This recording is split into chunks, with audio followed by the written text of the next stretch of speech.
Bismillahirrahmanirrahim. Assalamualaikum warahmatullahi wabarakatuh. Alhamdulillah wa syukru ala ni'matillah. Segala puji hanyalah milik Allah. Bersyukur atas semua nikmat yang telah dilimpahkan dan dikaruniakan oleh Allah.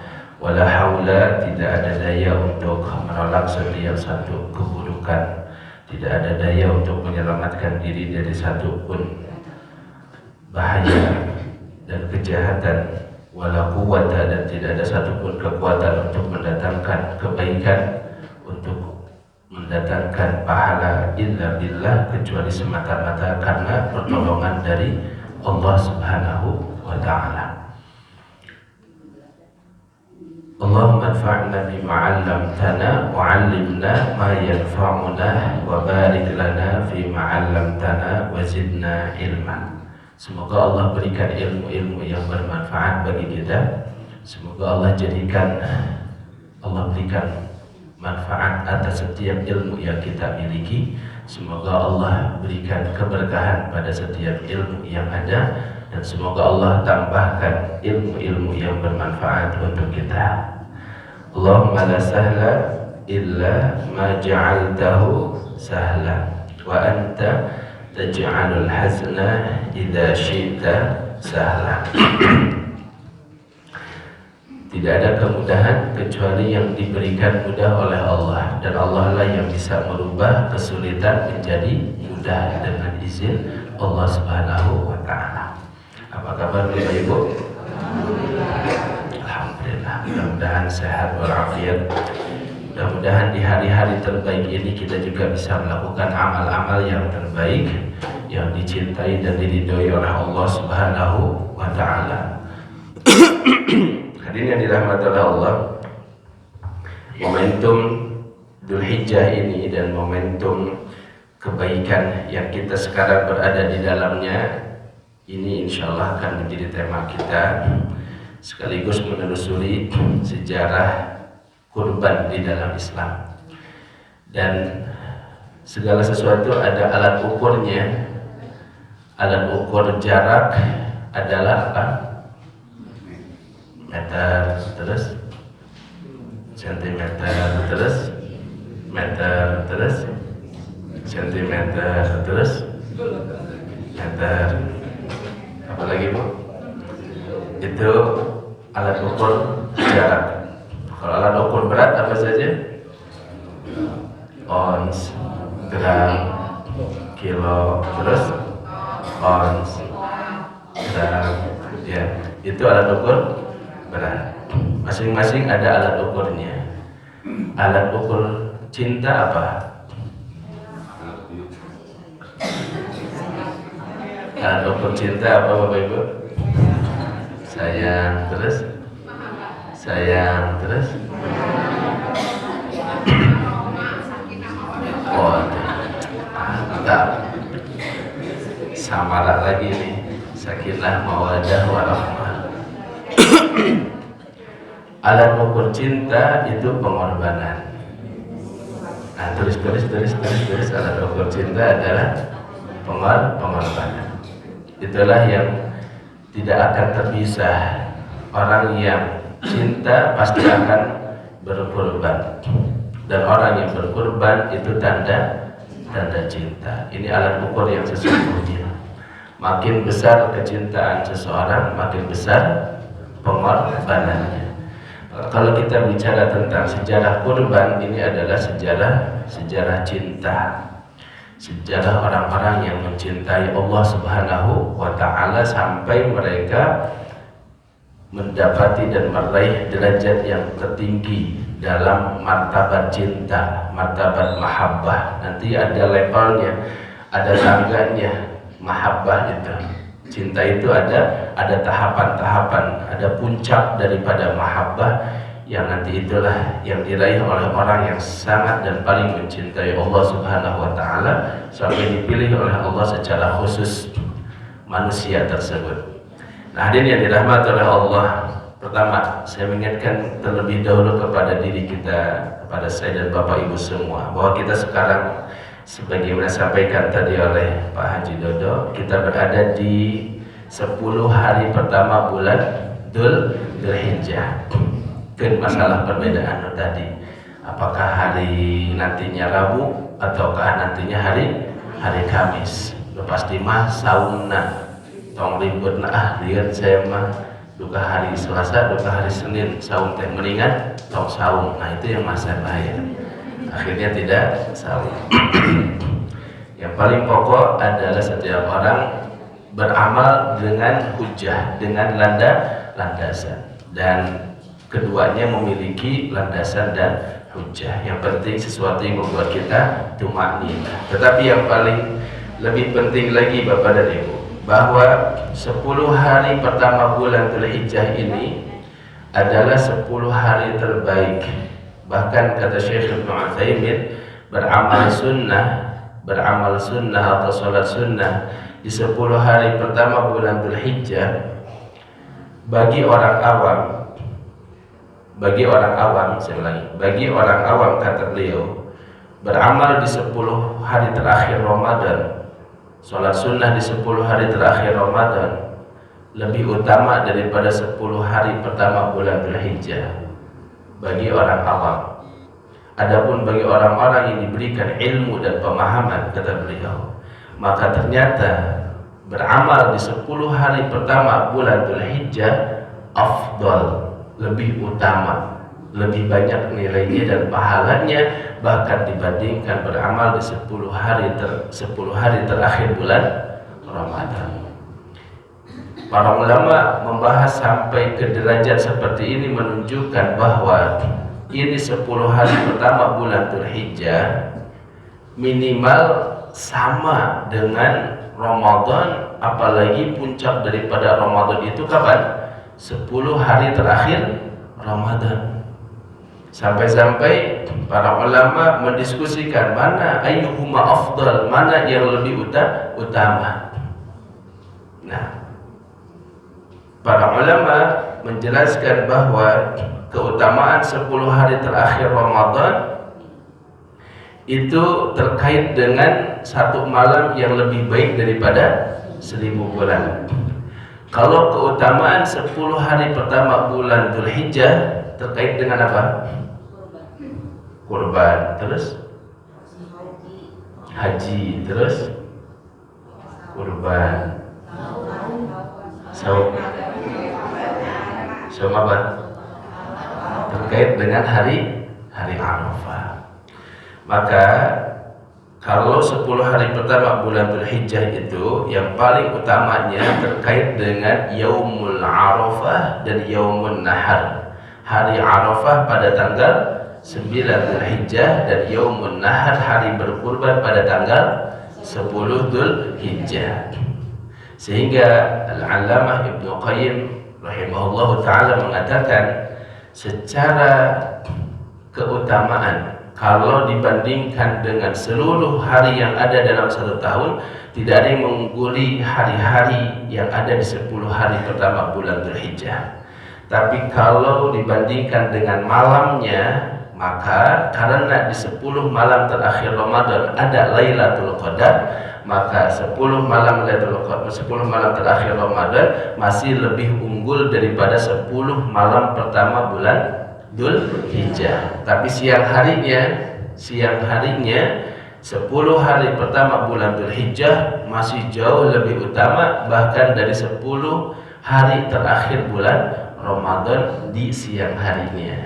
Kenapa? Karena ada keistimewaan tadi. Nah, maka hadirin yang dirahmati Allah, dalam Islam itu ada 10 malam kan yang diutamakan. 10 malam pertama, 10 hari pertama bulan Muharram. Ini terkait dengan siapa? Terkait dengan Nabi Musa alaihissalam. Ada apa di 10 hari pertama bulan Muharram? Ada tanggal 10-nya, di mana pada tanggal 10 itu Allah menyelamatkan Nabi Musa alaihissalam dan Bani Israel dari siapa? Dari kejaran Fir'aun. Nabi SAW datang ke Madinah, didapatilah orang-orang Yahudi saum pada tanggal 10 itu, disebut dengan hari Asyura. Asyura dari kata asyarah. Asyarah artinya apa? Hari ke-10 di bulan Muharram sebutlah hari Asyura. Kenapa kalian saum, kata Nabi? Kami saum karena ini hari yaumun najjallahu Musa alaihissalam. Ini hari di mana Allah menyelamatkan Nabi Musa dan kaumnya itu Bani Israel daripada Fir'aun. Karena di hari itu, di hari ke-10 Muharram itu Allah menyelamatkan Nabi Musa. Ketika Allah perintahkan Musa dan Bani Israel, wa asri bi'ibadi laylan, pergilah di malam hari, tinggalkan negeri Mesir. Maka Musa memimpin Bani Israel. Tapi ketika sampai di sebuah di depan Laut Merah, maka Nabi Musa alaihissalam tidak bisa melanjutkan perjalanan dan Bani Israel mengatakan, ya Musa inna lamudrakun, Musa kita bakal ketangkap. Kenapa? Karena Fir'aun dan bala tentara sudah mulai mengejarnya. Dikejar sampai waktu terbit fajar, terbit matahari, ya sudah mulai akhirnya kekejar. Maka kaum Bani Israil mengatakan, inna lamudrakun, kita bakal ketangkap wahai Musa. Lihat, yang membuat seseorang berat itu adalah omongan orang-orang sekitar. Ketika orang sekitar sudah pesimis, wah ini nih dibutuhkan pemimpin yang punya pendirian, pemimpin yang bisa memberikan harapan. Disitulah Musa menunjukkan, kalla inna rabbi ma'i sayahdini. Enggak, Allah, aku yakin Allah pasti bersamaku dan dia akan memberikan petunjuk kepadaku. Maka kemudian kita tahu kisahnya, dilemparkan tongkat, lalu tongkat itu kok tongkat terbelah, lautnya yang terbelah ya. Tongkatnya apa lautnya? Ini kurang minum kayaknya, ini belum minum.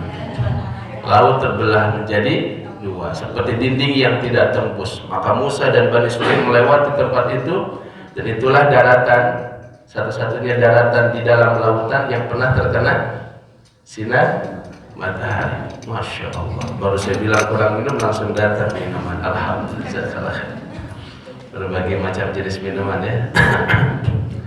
Lalu ketika sudah sampai di ujung, Fir'aun mengejar. Ketika berada di tengah-tengah dan Musa sudah selamat, maka Allah kembalikan laut itu dan tenggelamlah Fir'aun dan bala tentaranya. Itu terjadi pada hari ke-10 di bulan Muharram. Maka kemudian Bani Israel atau orang Yahudi saum. Nabi SAW mengatakan, nahnu ahaqqu bi Musa minkum, kami lebih berhak kepada Musa daripada kalian. Maka Nabi melaksanakan saum Asyura. Tapi untuk menyelisihi mereka, tambahi 1 hari sebelumnya, disebut dengan Tasu'an. Jadi kata apa? Tis'atun. Apa tis'atun artinya? 9. Berarti Tasu'an hari ke-9 di bulan Muharram. Kenapa saumnya ditambahi hari ke-9? Untuk menyelisihi orang-orang Yahudi, karena mereka saum juga di hari ke-10. Bahkan para ulama mengatakan, kalaupun di hari ke-9 tidak sempat, maka tanggal 10 dan tanggal 11-nya. Yang penting ini bentuk penyelisihan terhadap orang-orang Yahudi. Ini 10 hari pertama Muharram. 10 hari kedua adalah 10 hari terakhir Ramadan. Terkait dengan siapa? Nabi kita, Rasul kita, Nabi Muhammad SAW. Terkait dengan turunnya Al-Quran di malam Al-Qadar, yaitu malam kemuliaan, terkait dengan Nabi Muhammad SAW. Adapun 10 hari pertama bulan Dzulhijjah terkait dengan siapa? Nabi Ibrahim alaihissalam. Disinilah sejarah panjang tentang tadi pengorbanan, cinta dan pengorbanan. Nah, hadirin mata Allah, 10 hari pertama bulan Dzulhijjah ini Allah sampai bersumpah dalam surah Al-Fajr, wal fajri walayalin ashri. Fajar di sini maknanya bisa umum, semua waktu fajar, tapi sebagian ulama menafsirkan makna fajar di sini fajar di hari Idul Adha, fajar di hari ke-10 bulan Dzulhijjah. Demi waktu fajar itu, kata sebagian ulama tafsir, menunjukkan keistimewaan hari ke-10 bulan Dzulhijjah. Fajarnya sampai Allah bersumpah demi waktu fajar di hari ke-10 bulan Dzulhijjah. Walayalin ashri, dan hari-hari yang 10, maknanya itu kata layali, walayali Layali itu jamak dari kata lailun. Lailun satu malam. Lailani dua malam. Layali tiga atau banyak lebih. Tapi kata lail, kata para ulama, tidak selalu bermakna malam. Lail juga suka dimaknai dengan apa? Dengan hari. Jadi secara umum malam dan siangnya. Maka kata layalin ashri 10 itu bukan hanya bermakna 10 malam, tapi 10 hari. Dan jumhur, apa artinya jumhur Bapak Ibu? Kebanyakan para ulama memaknai layalin ashri itu adalah 10 hari pertama di bulan Dzulhijjah. Dalil yang lebih kuat tentang keutamaan hari ini adalah hadis yang diriwayatkan oleh Imam Bukhari.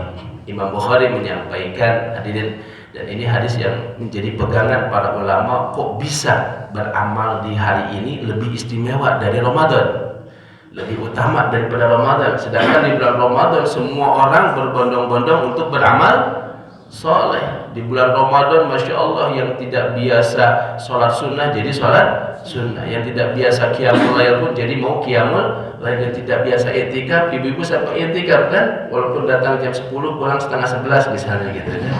Ya, yang penting ada niat di i'tikafnya, sudah datang. Oh, yang biasa ini tidak baca Quran, bulan Ramadan odoj, one day one juz.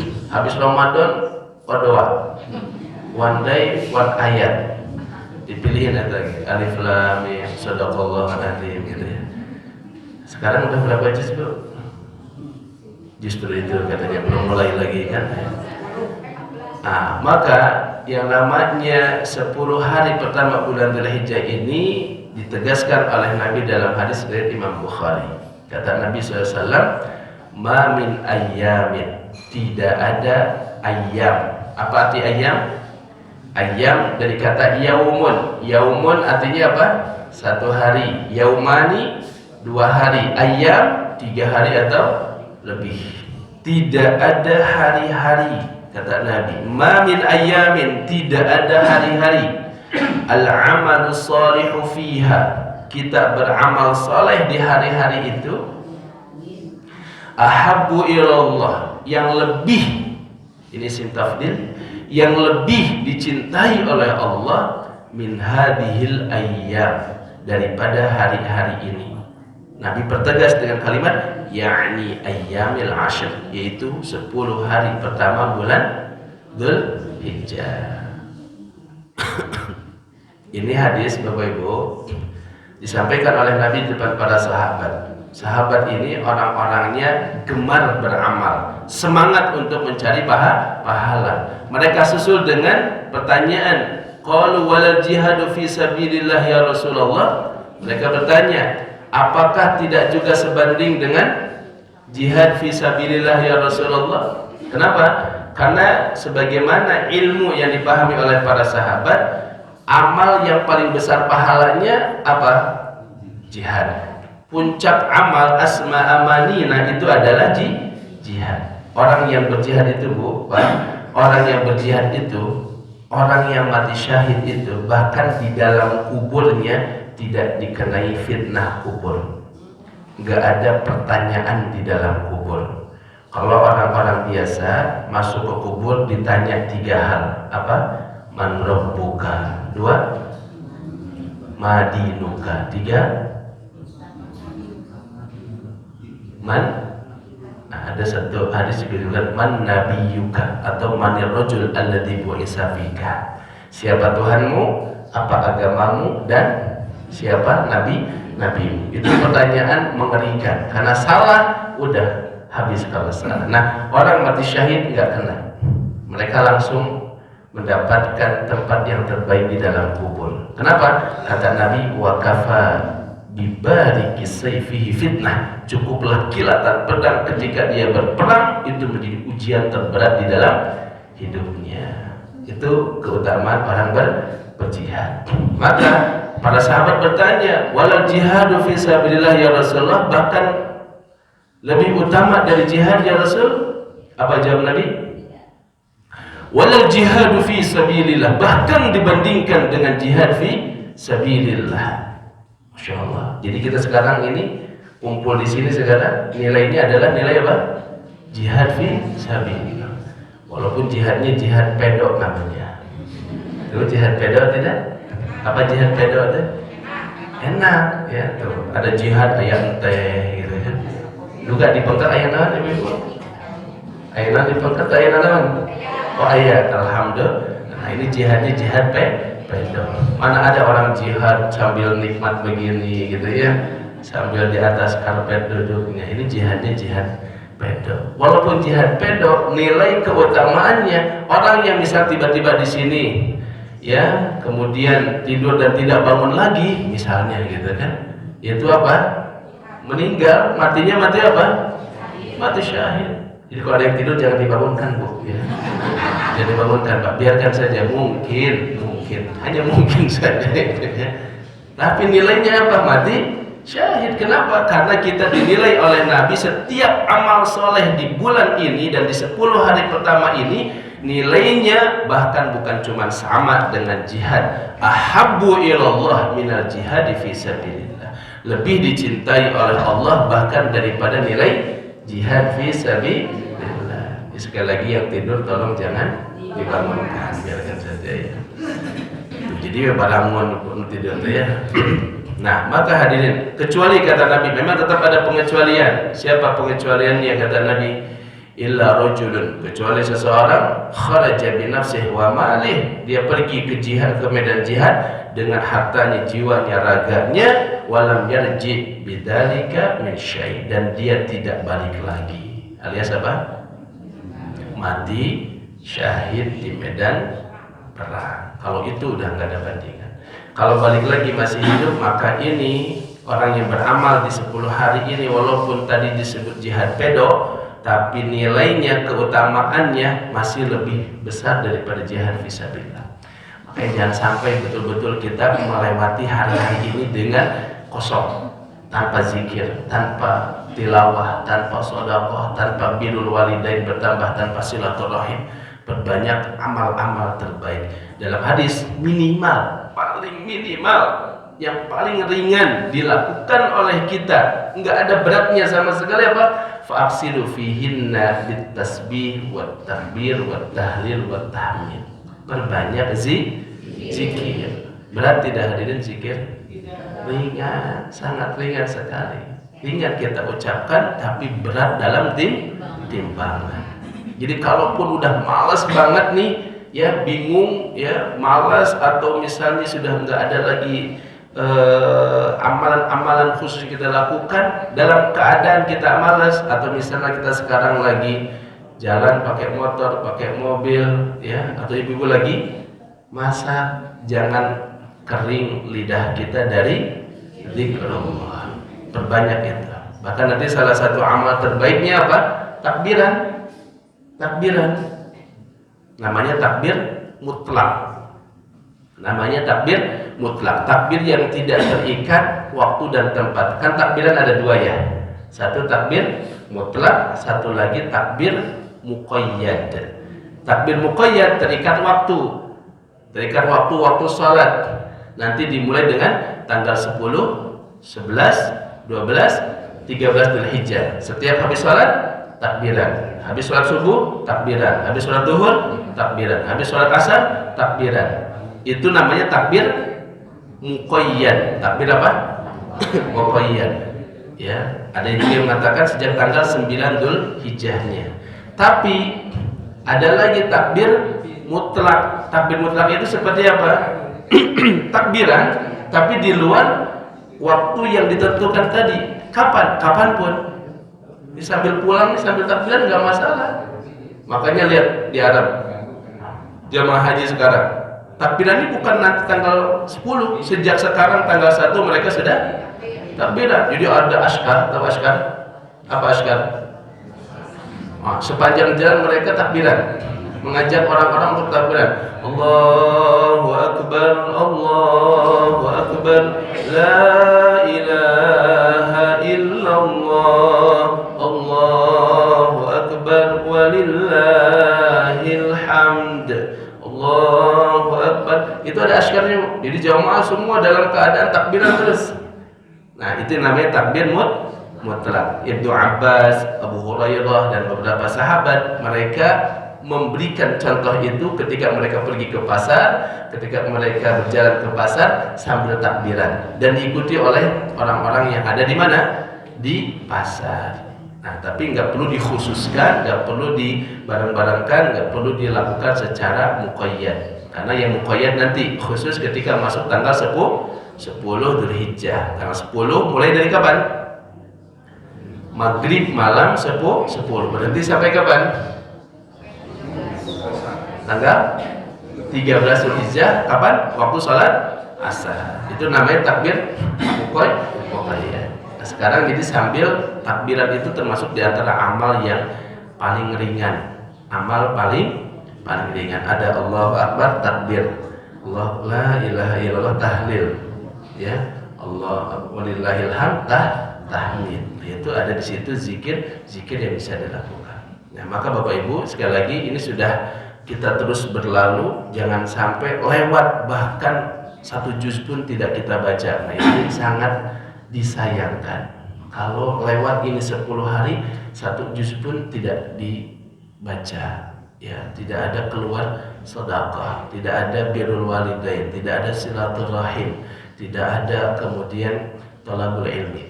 Nah, maka ini adalah kesempatan prime time, kesempatan terbaik bagi seorang manusia seperti kita menyiapkan amal-amal yang terbaik. Nah, hadirin yang dirahmati Allah. Ketika kita melihat sejarah daripada pelaksanaan ibadah kurban ini sudah dilakukan, disyariatkan sejak zaman Nabi siapa kira-kira? Nabi siapa, Bu? Nabi Adam. Apa kisahnya? Kisah siapa?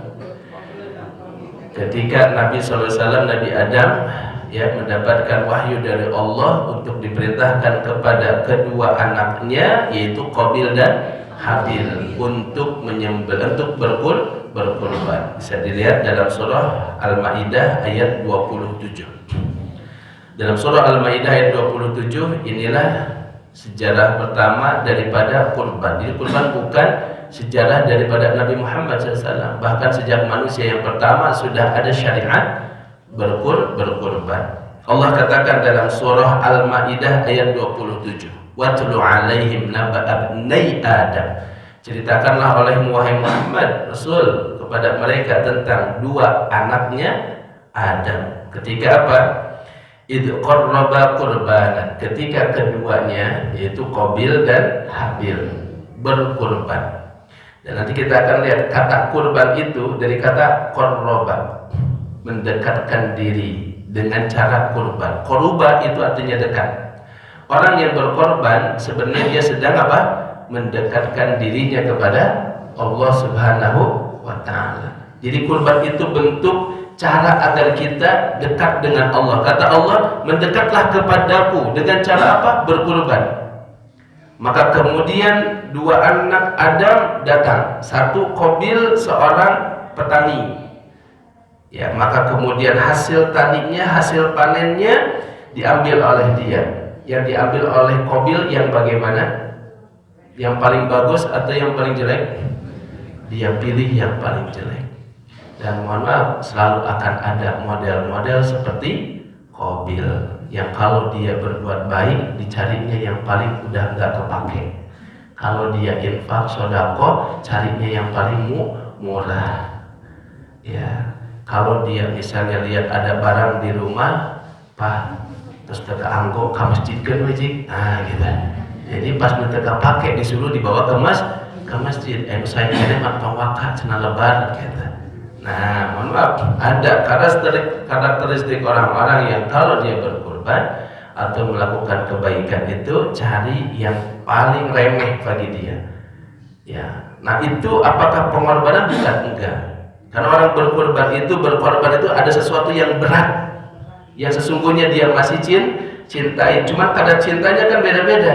Ya, kalau masih baru mungkin tebal sekali, waduh lebar, lumayan berat. Kalau udah setengah dikali dipakai masih dipakai, masih ada ketergantungan. Nah, makin berat untuk dikorbankan, makin besar kedudukannya, pahalanya di sisi Allah. Maka nanti kita akan masuk kepada sejarahnya Qabil Habil ini. Adapun Habil, dia cari, karena dia seorang peternak, dia cari kambing yang paling besar, domba yang paling besar, dzabhin azim, nanti disebutkan ya, dengan sembelihan yang paling besar, kibas yang paling besar. Maka ketika keduanya berkorban itu, lalu Allah mengambil korbannya siapa? Habil. Kenapa?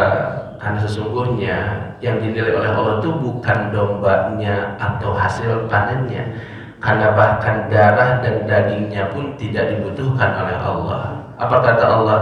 Lan yanalallaha luhumuha wala dima'uha. Tidak akan sampai darah dan dagingnya itu kepada Allah. Allah enggak butuh, sugan Allah butuh dagingnya. Ya, apakah Allah butuh darahnya? Tidak sama sekali. Walakin yanaluhu taqwa minkum, tapi yang sampai kepada Allah itu apa? Takwa kita. Jadi Allah memang nggak butuh, tapi Allah melihat Qabil dia membawa sesuatu yang bahkan dia sendiri nggak butuh. Dia sendiri nggak suka dengan apa yang dia bawa, malu dia bawanya itu. Kan gitu, aduh isin disumputkan, gitu kan? Yang nakal masih lagi disumputkan sih tinggal. Kenapa? Butuh, dia sendiri malu, tapi dia berani untuk menginfakkan itu. Nah, dari Allah, sungguh ini betapa buruknya posisi begini di hadapan Allah Subhanahu wa taala. Kenapa? Karena inilah tadi ujian cinta. Habil dia mencintai sekali kambing yang paling besar ini, tapi dia pilih lalu dia korbankan. Nanti kambing inilah yang konon kata Al-Qurtubi akan dijadikan pengganti saat Ibrahim menyembelih siapa? Ismail, diganti dengan kambing yang paling besar, itu kambing yang dikorbankan oleh Habil. Ini kisah yang pertama di masa Nabi Adam alaihis salam. Yang kedua, kisah Nabi Ibrahim alaihis salam. Coba lihat di dalam Quran surah As-Saffat. Surat yang keberapa, Pak? Bu? As-Saffat 37 ayat 99 sampai 113, kisah panjang. Pertama, Nabi Ibrahim itu meminta sama Allah begini, Rabbi habli minas salihin. Apa artinya? Ya Allah, berikan kepadaku anak yang saleh. Berapa lama Nabi Ibrahim berdoa untuk dapat anak saleh? Dari mana itu ilhamnya? Berapa lama Bapak Nabi Ibrahim berdoa minta anak saleh? 80 tahun, Masya Allah. Jadi kalau 60 hari mah Ibrahim nu mana itu mah? Jadi pasar pola sih gitu.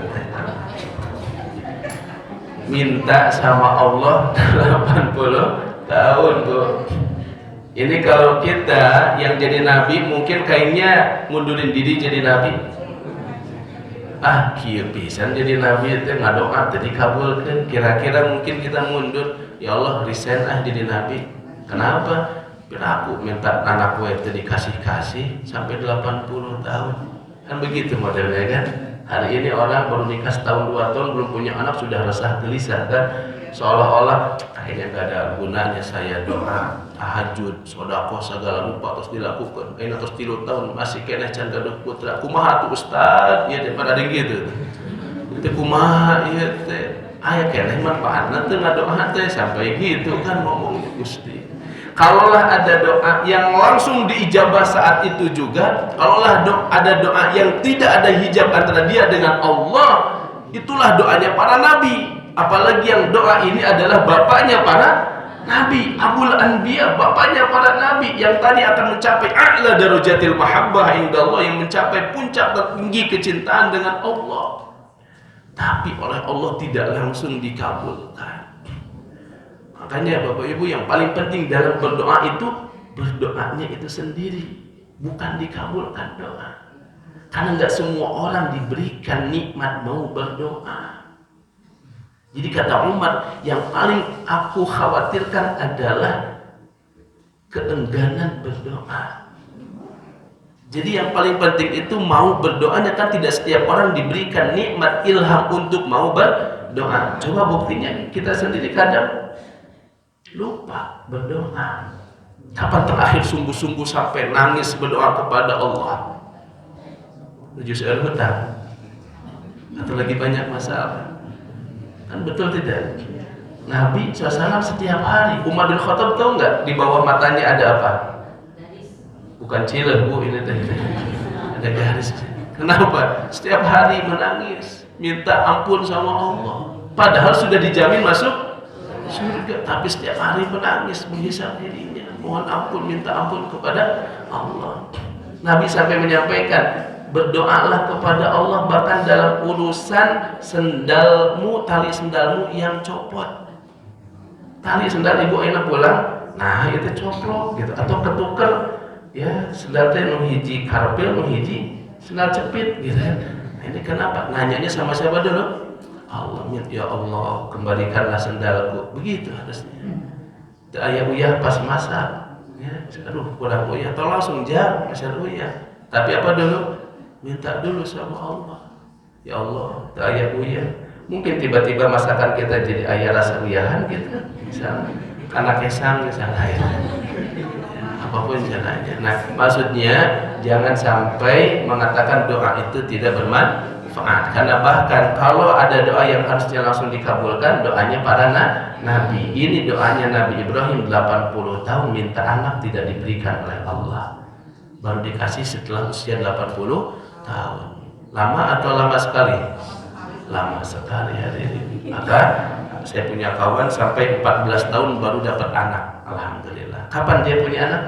Saat dia sudah ikhlas, saat dia sudah tidak lagi memikirkan doa saya dikabulkan atau tidak, doa saya sudah sampai kepada Allah. Allah yang maha tahu yang terbaik buat hambanya, baru Allah kasihkan. Orang sudah bilang gak mungkin antum punya anak 14 tahun, dan ternyata Allah kasih anak, dan itu masya Allah nikmatnya lebih dahsyat. Nah, hadirin mata Allah, maka Nabi Ibrahim berdoa, Rabbi habli minas salihin, ya Allah minta. Nah, ini contoh Nabi Ibrahim. Jadi kalau minta anak tuh bukan sekedar ya Allah berikan aku keturunan, ya Allah. Enggak cukup. Minta langsung Rabbi habli minas salihin. To the point. Minta ya Allah keturunan yang saleh.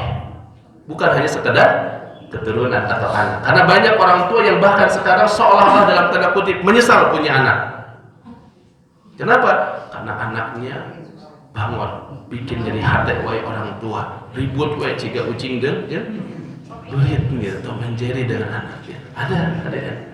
Menjadi aduan, menjadi musuh dengan orang tuanya sendiri. Alhamdulillah. Nah, maka mintanya sama Allah apa? Rabbi habli minas salihin. Maka kata Allah, fabasyarnahu bi ghulamin halim. Kami berikan gembira kepadanya dengan seorang anak yang halim. Halim itu artinya apa? Penyabar. Makanya lihat Ismail, nanti kita akan dapati bagaimana dia sangat bersabar. Tapi sejarah Ibrahim begini, ini enggak mudah hadir. Ibrahim adalah orang yang digelari oleh Nabi, oleh Allah sebagai Khalilullah. Apa bu? Pak? Khalil. Apa artinya Khalil? Kekasih Allah. Tadi saya bilang, cinta itu ada tangganya. Tangga paling puncak daripada orang yang mencintai Allah namanya adalah Khalil.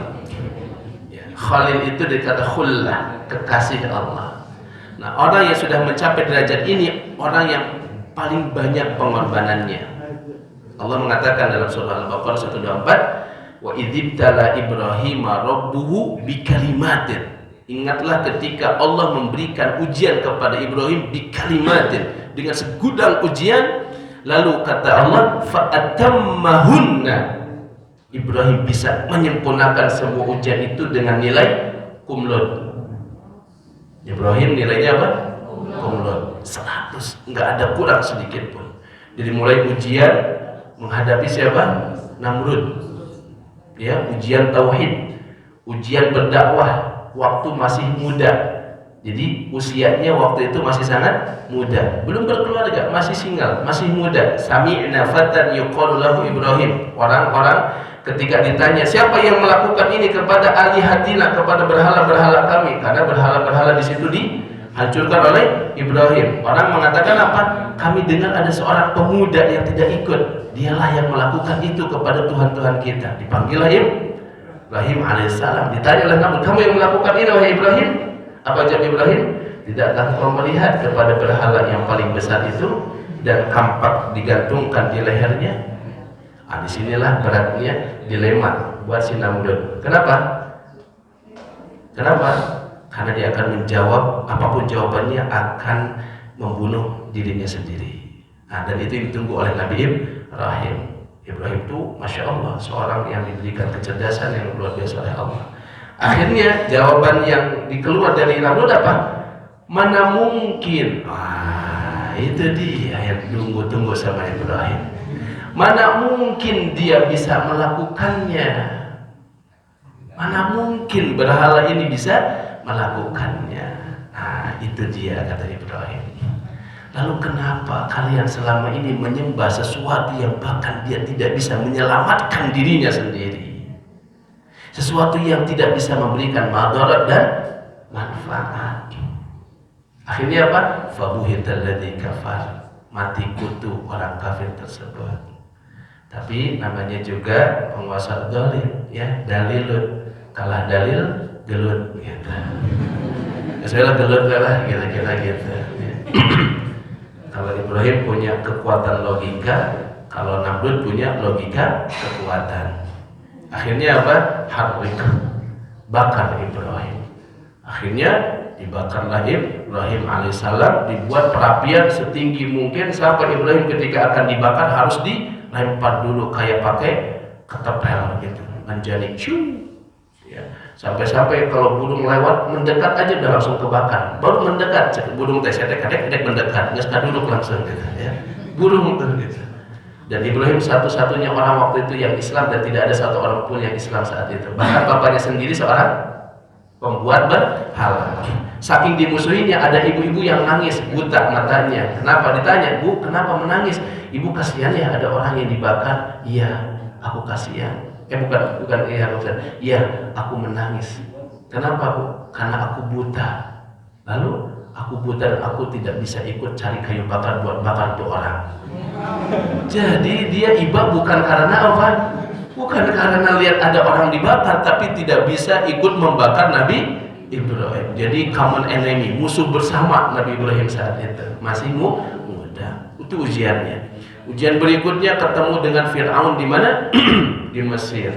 Ya, sehingga istrinya Sarah sampai dipaksa untuk ya ditarik ke istana oleh Fir'aun, tapi Allah menjaga Sarah. Nah, dari penjagaan itu Allah kasih apa? Fir'aun memberikan Hajar kepada Sarah jadi pembantu Ibrahim. Lama kelamaan Sarah minta sama Ibrahim menikah dengan Hajar. Menikahlah dengan Hajar, baru Allah berikan seorang anak. Bigulamin halim.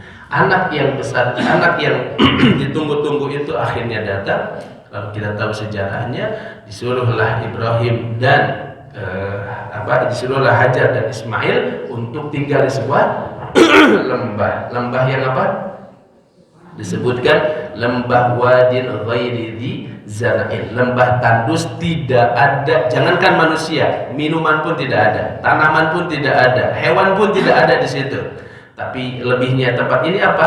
Inda baitikal muharram, di samping Masjidil Haram, di samping rumah Allah. Walaupun tinggal qawaid itu artinya pondasi-pondasinya.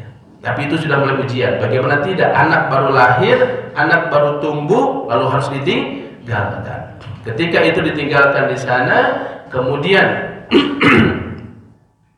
Ibrahim meninggalkan Hajar dengan anaknya di lembah tersebut. Lalu Ibrahim tanpa berkata-kata langsung meninggalkan Hajar. Hajar bertanya, kemana kau akan pergi wahai suamiku? Kemudian Ibrahim tidak menjawab. Kenapa? Karena sama berat sesungguhnya meninggalkan istri sendiri di tempat tandus begitu. Coba bapak tinggalkan istri di rumah, tega nggak Pak? Tega bisa. Ibu tega tidak? Tega atau udah setiap hari 1 juta misalnya? Tega. Ya saya Pak singlami kita nawan gitu ya. Ini tinggalkan tanpa ada membawa bekal apapun. Lalu Hajar bertanya, kemana kau akan pergi wahai suamiku? Kau akan meninggalkan kami? nggak dijawab. Sampai 3 kali bertanya, nggak dijawab juga, diganti pertanyaannya. Lalu kata Hajar, Allahul ladzi amaraka bihada. Kata Hajar, Allahul ladzi amaraka bihada. Apakah Allah yang perintahkan engkau melakukan ini wahai Ibrahim? Maka Abu Ibrahim balik badan dan mengatakan, I wallah hada amru rabbi. Benar, ini adalah perintah Allah. Kira-kira jawaban Hajar gimana, Bu? Cigana nggak bohongnya gitu ya. Gitu nggak Hajar? Pura-pura ya gitu ya. Atau boleh nggak Hajar bilang, kamu tega ya ninggalin aku sendirian di sini sama anak kamu, darah dagingmu sendiri. Kira-kira kalau Hajar jawab gitu wajar nggak, Bu? Wajar. Wajar nggak kalau ngomong begitu Hajar? Wajar. Untung pemerannya bukan ibu gitu ya. Sejarah akan rubah ceritanya kalau yang jadi Hajarnya seperti ibu. Jawaban Hajar adalah jawaban seorang istri yang sudah mendapatkan pendidikan dari suami. Coba bayangkan. Hajar tumbuh dalam madrasah suaminya, madrasah Ibrahim.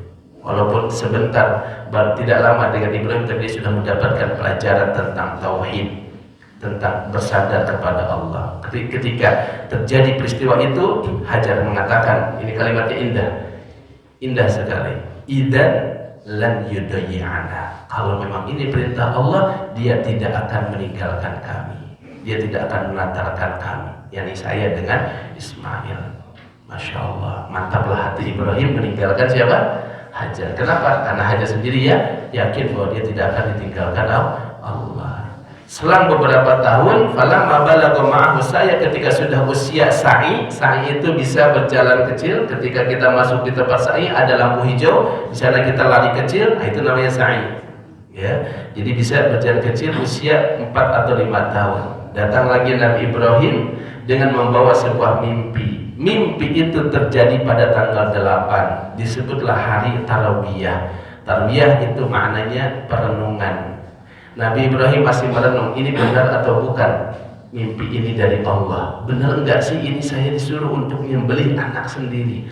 Karena Nabi Ibrahim itu hadirin, kalau urusan nyembelih unta, nyembelih sapi atau nyembelih domba itu sudah biasa. Ya, tapi ini mimpi untuk menyembelih anaknya sendiri. Tanggal 9 disebut Arafah. Kenapa? Karena pada saat itu, dari banyak maknanya ya kata Arafah. Salah satu maknanya Arafah Ibrahim. Ibrahim mengenal, memahami, meyakini bahwa itu perintah, betul-betul perintah Allah untuk menyembelih anaknya sendiri. Tanggal 10 Dzulhijjah Ibrahim pergi bersama Ismail. Disampaikan kepada Ismail sebelumnya, ya bunayya, inni ara fil manami anni adbahuka fanzur madza tara. Anakku, aku lihat dalam mimpiku nan, aku itu menyembelihmu. Kira-kira jawaban Ismail seperti apa, Bu? Sing bener, Pak, begitu kan? Kira-kira gitu. Kalau jawaban Ismail kayak gitu, tega nggak Nabi Ibrahim? Tega atau mati terus yang mumpung bangun mana mah gitu kan. Ini Ibrahim mendapati anak yang soleh. Kenapa bisa soleh? Buah daripada madrasah sang ibu. Ibu yang begitu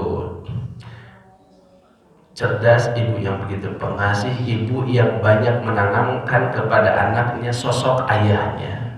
Jadi yang dilakukan oleh kita ibu. Meskipun ada seorang ibu di sini mungkin jauh dengan suaminya karena suaminya kerja di luar kota, LDR gitu ya. Ini mirip kayak Hajar dengan Ibrahim.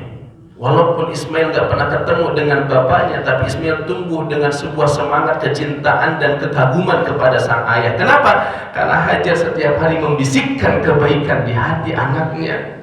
Apa yang dibisikkan oleh Hajar tentang bapaknya, disebutkan tentang kemuliaan bapaknya. Nah, ibu tuh bangga punya ayah seperti, punya suami seperti ayahmu. Nah, dia ini orang hebat, dia pesuruh Allah, dia petugas Allah. Diteruskan.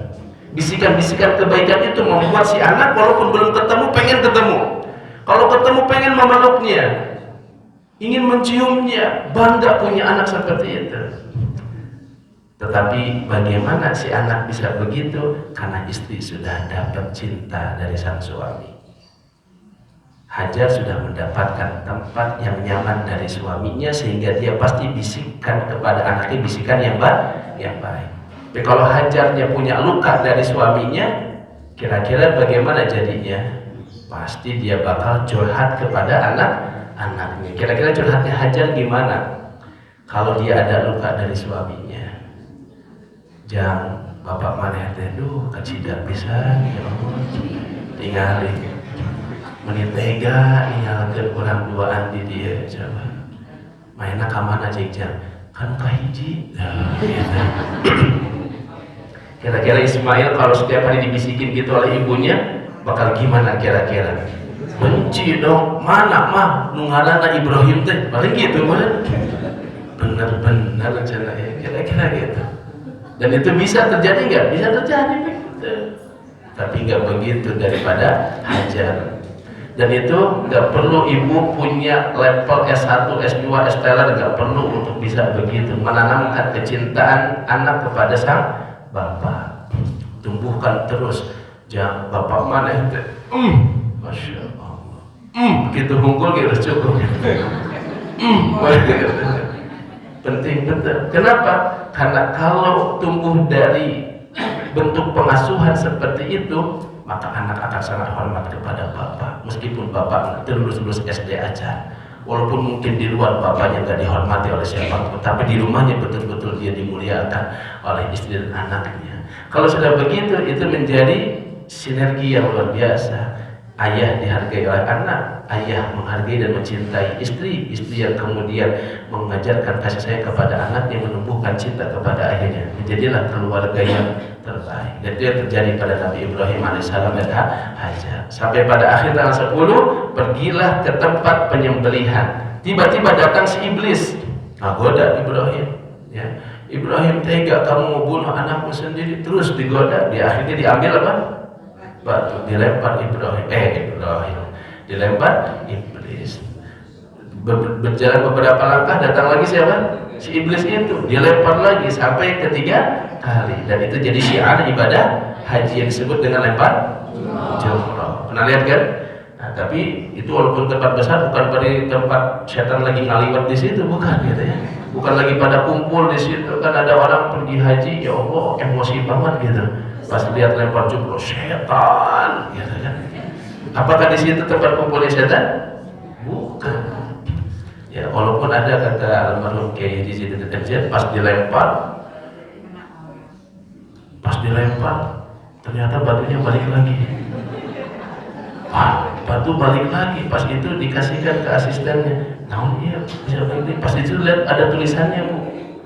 Sesama setan jangan saling melempari.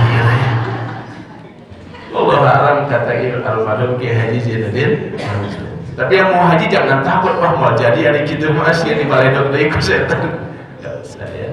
Jadi itu kisahnya begitu ya. Nah, jadi itu mungkin bisa jadi sih terjadi kejadian-kejadian seperti itu. Nah, maka kemudian disembelih Ismail. Tahu ibu bapak, ketika disembelih Ismail bilang, "Irbad yadayya ya abi." Wahai ayahku, ikat tanganku, ikat kedua tanganku. Aku tidak mau saat kau sembelih aku bergerak. Takut dianggap aku tidak ridho dengan ini, wahai ayahku. Ikat tanganku. Ya Allah, makin tega atau makin berat Nabi Ibrahim? Makin berat, mesti soleh-soleh dari. Disitulah puncak pengorbanan Bapak Ibu.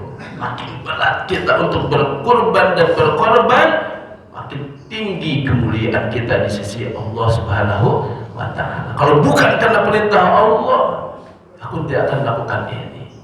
Nah, hari ini kita diperintahkan oleh Allah setelah Allah mengatakan inna a'tainakal kautsar, kami sudah berikan nikmat yang banyak kepadamu sejak kamu dalam kandungan, kamu tumbuh besar, kamu remaja, kamu dewasa, kamu punya anak, kamu punya istri, kamu punya keluarga, kamu punya segalanya. Kalau Allah perintahkan cuma apa? Fasolli, sholat yang hanya 5 kali dalam sehari semalam. 1 kali sholat pun paling lama berapa menit? Itu udah paling bagus 20 menit asli. Masya Allah. Sholat ronda, sholat tarawih gitu sampai 20 menit biasanya gitu. Cuma beberapa menit. Lalu yang kedua, wanhar, berkurban itu pun setahun sekali. Nabi Ibrahim setiap ada tamu bencit, datang tamu bencit, tamunan dari bencit gitu. Bencit apa? Ya, sampai dikisahkan bagaimana Nabi Ibrahim itu menyambut tamu begitu. Nah, maka kurban itu biasa. Maka jangan sampai hari ini kita dari tahun ke tahun cuman kurban perasaan. Ya, janganlah capek kurban perasaan terus gitu Bu ya. Ibu sekarang mau kurban masih kurban perasaan Ustaz, jangan capek. Sekarang tahun ini karena tahun depan belum tentu milik saya dan milik kita semua. Tahun depan belum tentu kita masih hidup. Tahun ini adalah tahun terakhir. Jadikan begitu. Kalau ini kita jadikan tahun terakhir, insya Allah kita akan memberikan yang terbaik. Nanya ke panitianya bukan ayo nulangkung mirah deui teu Pak Haji Dodo, moal gitu. Ayo nulangkung awis teu, wah mantap gitu kan. Ya, kenapa ingin berkurban dengan kurban yang terbaik? Karena jangankan daging dan darahnya. Kalau daging kan ada sop kambing, ada sop daging, ada soto, ada sate, tulang juga sayur tulang. Kalau kuku sama bulu ada nggak sop kuku dan bulu?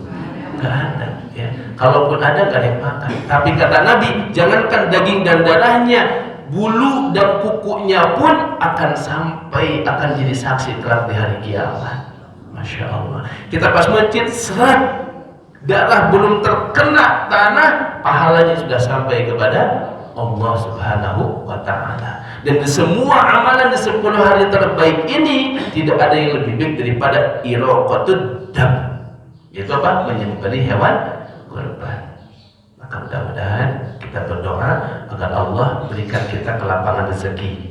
Masih ada waktu, mudah-mudahan ada waktu di mana kita punya keyakinan saya mau berkurban tahun ini dengan kurban yang terbaik. Insya Allah, mudah-mudahan ya Allah limpahkan keberkahan, kemudahan, kelapangan, keluasan rezeki buat kita semua. Tahun ini kurbannya bisa kurban yang terbaik, sehingga pas nanti kita ketemu Allah sudah mantap hati. Kenapa? Berkurban di akhir hidup kita. Amin ya rabbal alamin.